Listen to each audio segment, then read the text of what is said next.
Assalamualaikum warahmatullahi wabarakatuh. Kembali lagi bersama saya Lausyef Fathan. Kali ini kita akan membahas mengenai modul pemula 1 Bahasa Mandarin di Haroka Learning Center di sesi 5, yaitu kita akan bahas sedikit mengenai keluarga inti.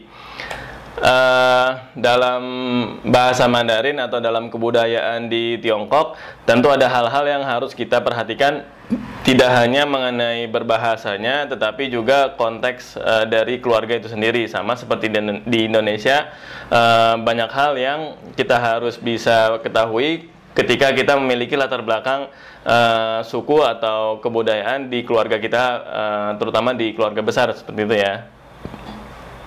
Nah, ada beberapa tips, misalkan teman-teman ketika nanti ingin belajar bahasa Mandarin dan mengenali penggunaan kosakata untuk keluarga dalam bahasa Mandarin. Tips pertama adalah dalam kebudayaan masyarakat Tiongkok, pohon keluarga ini memang umumnya dibagi menjadi dua, gitu ya.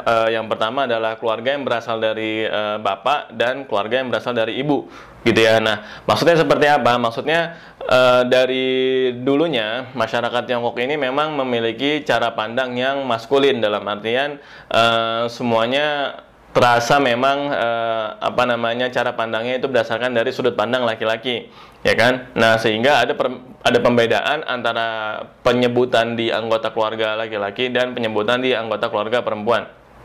Nah, dalam budaya Tiongkok, memang kalau misalkan yang saya pribadi lihat ketika berada di sana, bahwa ada kedekatan di keluarga mereka, apalagi keluarga inti antara ayah dengan anak, antara ibu dengan anak, begitu ya.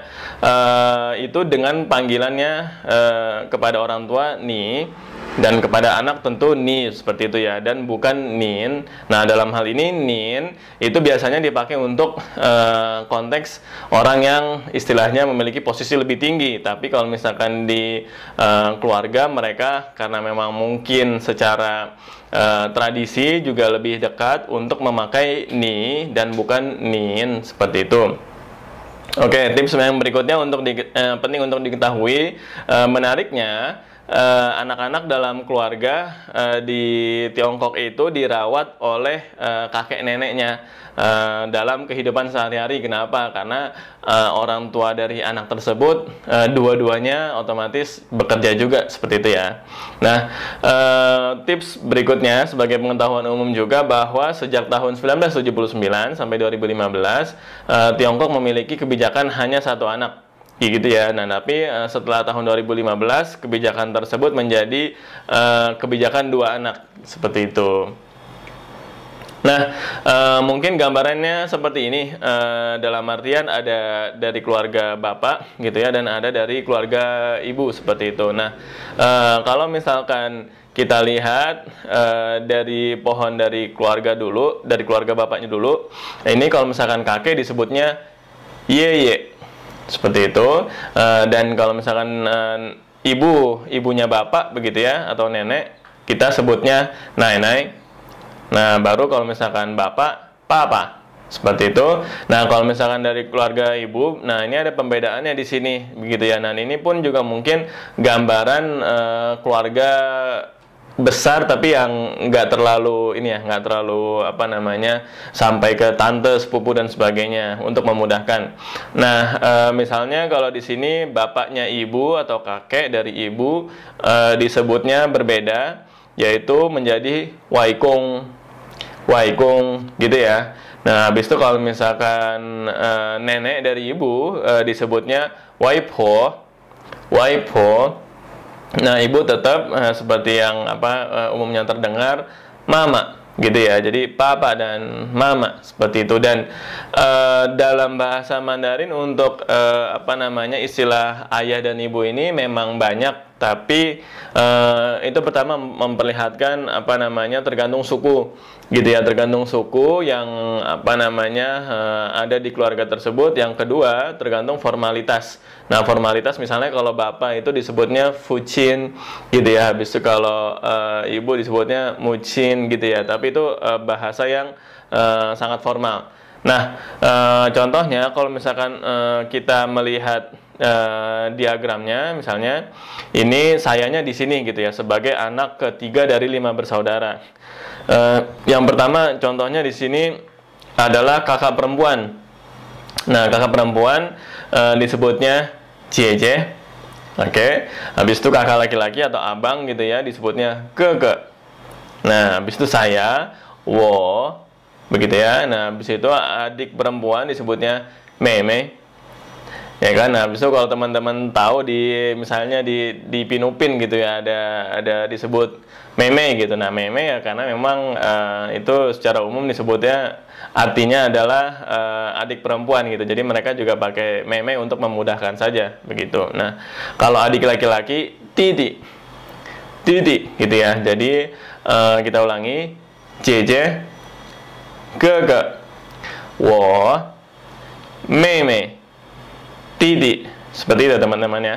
Jadi ini nanti kalau misalkan kita luaskan dari pohon keluarga dari bapak begitu ya, dan pohon keluarga dari ibu itu kalau misalkan teman-teman bisa cari sendiri online seperti itu akan terlihat contohnya Chinese family tree. Nah, itu sangat banyak variasinya dan untuk mengingat itu satu-satu itu juga butuh waktu. Nah, ini maksud saya adalah senada dengan apa yang terjadi di Indonesia, dalam artian misalnya kita yang memiliki latar belakang keluarga dengan suku yang bermacam-macam, misalkan campuran Jawa dengan Sumatera, dengan Sulawesi, dengan Sunda pun juga beda begitu ya, dengan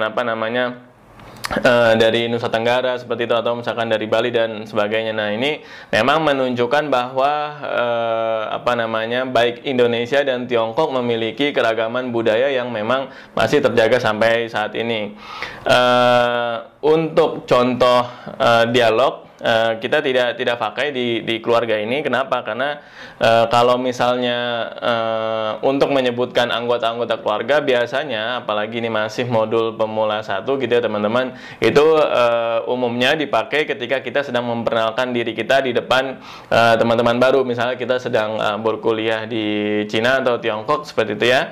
Nah, contoh dari alinea singkatnya seperti ini. Teman-teman bisa baca yang pinyin yang merah atau yang biru, namanya Jiantan gitu ya. Nah, baru yang hitamnya, warna hitamnya yang di bawah arti. Oke, kita coba baca sama-sama. Dajahao, Dajahao, wo jiao Budi gitu ya. Kita masih pakai nama Budi gitu kan. Nah, lanjut. Zai jia li, wo men一共有9个人gitu ya.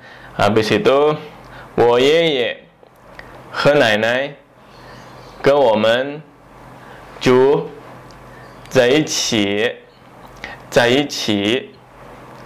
我有一个姐姐，一个哥哥，一个妹妹和一个小弟弟，所以我们家里有2个女孩子，女孩子和3个男孩子，男孩子。Oke, artinya kira-kira, halo semuanya, nama saya Budi. Di rumah kami semuanya ada 9 orang. Kakek dan nenek saya masih tinggal bersama kami. Saya punya 1 orang kakak, ya kan, 1 orang abang ini maksudnya kakak laki-laki, 1 orang adik perempuan dan 1 orang adik laki-laki. Jadi di rumah kami ada 2 orang anak perempuan dan 3 orang anak laki-laki. Oke, sekian perkenalan dari materi untuk keluarga inti. Semoga teman-teman bisa mengikutinya dan bisa lebih tertarik lagi untuk mengikuti bahasa Mandarin reguler di Harokah Learning Center. Sampai jumpa di video berikutnya. Assalamualaikum warahmatullahi wabarakatuh.